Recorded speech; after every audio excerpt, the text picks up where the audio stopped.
Hi, welcome to the channel. My name is Christine and today's video is a very important topic, something I noticed has been coming up a lot in consciousness, and it's by no means a new thing, it's something that has been around, but today I felt like addressing it. So yeah, let's get started.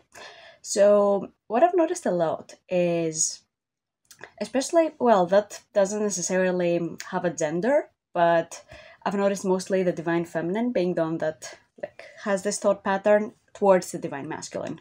And yeah, it might also be the opposite in some cases, but as a trend, I've noticed that mostly in the majority of cases, that's what happens. So yeah, I wanted to address it because it's actually a very harmful way of thinking if you really desire to get into your twin flame union. It's a type of thinking that will not get you very far for obvious reasons. So yeah, if your heart's desire is to get into your twin flame union and maintain it and be happy with your person, then you came to the right place. If not, this video will not be of much use to you, so yeah, if you would rather complain about it, then I would advise you to look for another video. So now that we got out of the way, yeah, this type of thinking has to do with blaming the divine masculine for everything. And I'm sure I'm gonna get a little bit of hate about this, maybe a lot, but that's okay, right? But I had to address it. So a lot of the times it's like, oh, the divine masculine is doing this, he's being a jerk, he's not doing that thing, he's not doing the other thing, he's not doing enough, he's not reaching out first, he has blocked me, it's his thing to unblock me, it's his responsibility to do the healing work, yada yada yada. So there is an element of truth to this, yeah, his healing work is his responsibility, but I'm pointing this out because in most cases the person saying this is a very upset divine feminine. It's it's his responsibility to make me not upset, and that's not true. And that is very important also to point out because as divine feminines, especially if you're in a woman's body, right, there's a lot of trauma regarding that, especially if you've been socialized as a woman from a young age, about, not having as much power as the divine masculine or as men do. So I can understand there's a root of that, right? So it's important to have compassion for ourselves as we move through those feelings, but it's also important to finally claim our divinity as divine feminines, right? God is feminine and masculine. Our creator is feminine and masculine. So there's femininity there as well, divine mother, right? So yeah, and the feminine is actually very powerful in divine truth. And it's finally time that us feminines really understood that we have power here, that we have a say in what goes on, right? And I'm not saying this from a place of control, but from a place of love, because true power comes from peace. And yeah, so let's say you're very upset at your man because he's doing something. Maybe he's chewing too loud and that annoys you. That can happen, right? Yeah. Oh, I can use an example from my union recently. I was going through an upset because I felt like I was doing most of the work, most of the housework. I was also working as an Ascension coach, right? I'm having my sessions. I'm also cleaning. Sometimes I'm also cooking. And it's what the hell are you doing? I was moving through this upset. And yeah, in truth, it was my upset to move through. I was upset about it, right? It's up to me to understand that, okay, there's a part of me that is maybe overgiving here to others and I'm not giving enough to myself. I'm not filling my cup up. So here's when I must take my power back and, choose to fill my cup. It's not up to my twin flame to fill my cup. It's up to me to fill my cup. And likewise, it's not up to me to fill his cup. He's supposed to do that himself. He has the power to do that.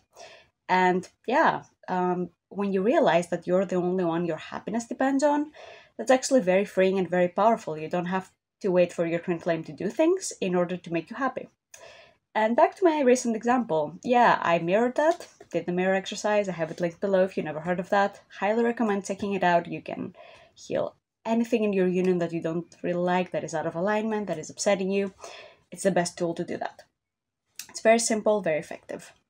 So yeah, you did the mirror exercise, I healed it, and yeah, I could come to a place of clarity and be like, you know what, okay, I want to divide the chores like this, not the way it was before. I feel yeah, it's not very balanced. But from a place of peace, it was much more effective than me yelling about it, you know?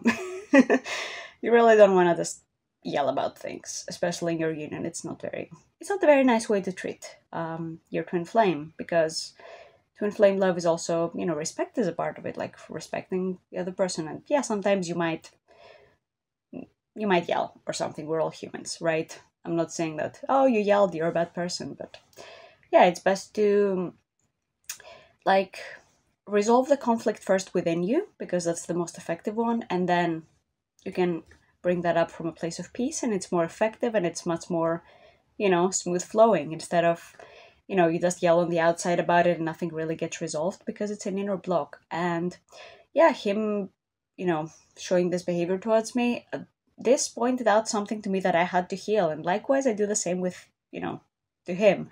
It's like I'm being myself here, telling, and he gets like really triggered by something. And that's natural. That's part of being in a twin flame relationship, part of being a twin flame union. So yeah, it's very important also to recognize that, you know, your divine masculine is just being himself. And yeah, if there are some upsets here, if there's some parts of your relationship with yourself that don't feel good, if you are not used to putting up some boundaries when it comes to you, to your energy, to your love, you know, and you're just overgiving, then it's going to feel very bad. And yeah, that's up to you to fix. It's up to you to put your boundaries up, to be like, you know what, that's my limit. Like, I'm overextending here. I need to go fill my cup up, right? And yeah, it's also coming up to me that this is very much like the picture of the perfect feminine, right? Being like a mother, for example, you're supposed to like overextend to your children, to your husband, and it can be very draining, right? And there needs to be a balance. So yeah, and yeah, I was working with my coach the other day, and like, yeah, I think it was he that said that to me. He was watching like this sermon, and like this quote stood out to him, like, if you are going to complain about it, then don't pray about it. So complaining about your divine masculine is pretty much giving your power away here. It's like, yeah, accepting you're a victim in a sense. And that's not true. Like, in your union, you're fully equals, and that means you have an equal say in what happens and what doesn't. So some of you might say, well, I'm not in union yet because he's doing this, this, and that. And yeah, here's the thing. It's not because he's doing something. I made a video on this a while back. I might link it up here or down there somewhere. It will be linked somewhere, right? And yeah, it's all about like, is your twin flame the reason you're not in union? And, you know, short answer, no. It's, yeah, it means there's a block somewhere in your shared consciousness, you know, and it might look like they're off to the side, living the party lifestyle, or maybe even not. Maybe they're just in their PJs watching TV all day. I don't know. Yeah, it's a general video, right? So yeah, but it's still pointing something within yourself, right? If, you know, if you're out there looking for attention outside of yourself and love outside of yourself, he's going to reflect that by dating someone else. But you have the power to make the BS stop, you know? By making a new choice there, to choose to not seek for love outside of you. And yesterday in the Twin Flames Universe Open Forum, we had a great discussion on that, a live discussion about like your twin flame dating another person and what that means for you and what you can do about it. And yeah, a really great point that was brought up is that looking for love outside of yourself can also mean focusing too much on what your twin flame is or is not doing. So if you constantly catch yourself during the day, like, what is he thinking? What is he doing? What is he wearing? What is he, I don't know, is he going to the bathroom or not? Right. And that's a bit of an exaggeration. But yeah, if you catch yourself like being too much focused there, that's one of the ways you're looking for something outside of yourself. Because yeah, what he's doing right now is irrelevant. What you're doing right now, that's the relevant thing. Like, how are you feeling? What are you thinking? Is there something in your life that really sucks right now and it's in front of you? Well, time to fix that. Time to make a change here, whether it's within yourself or on the outside. Like, you know, improve your life. Love yourself there, practically also. Take the steps.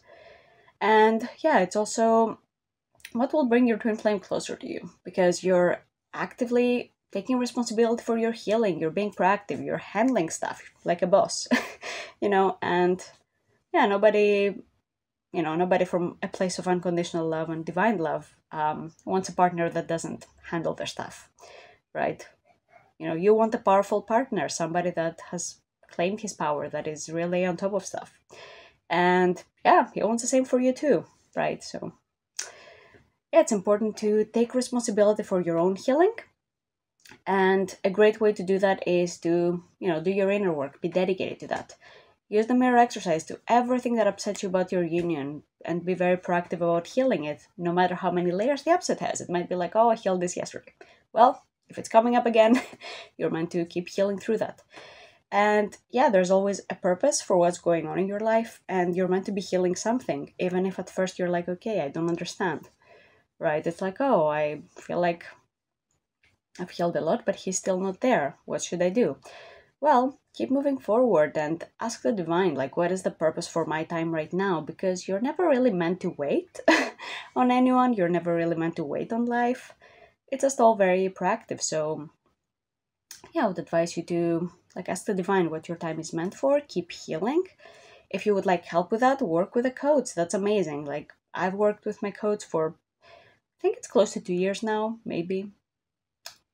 Yeah, it's definitely been more than a year, but yeah, I've noticed a huge difference in doing my inner work with someone that knows their stuff and is able to guide me and point out, hey, that feeling that you're not sure what the upset is, maybe it could be this. And it's so good to have a person to, guide you through all that. It's a really high level of support, and I highly recommend it if you're serious about your journey. And yeah, if you would like maybe to work with me, then I offer introductory sessions. Maybe you could, check out my website below and we could chat and I could help you with your next steps. So yeah, that was the end of today's video about the divine masculine being a jerk and what you can do about it. I hope you enjoyed it and found it insightful. If you did, feel free to like this video, subscribe, comment, the drill. And yeah, I hope to see you in the next video. Bye-bye.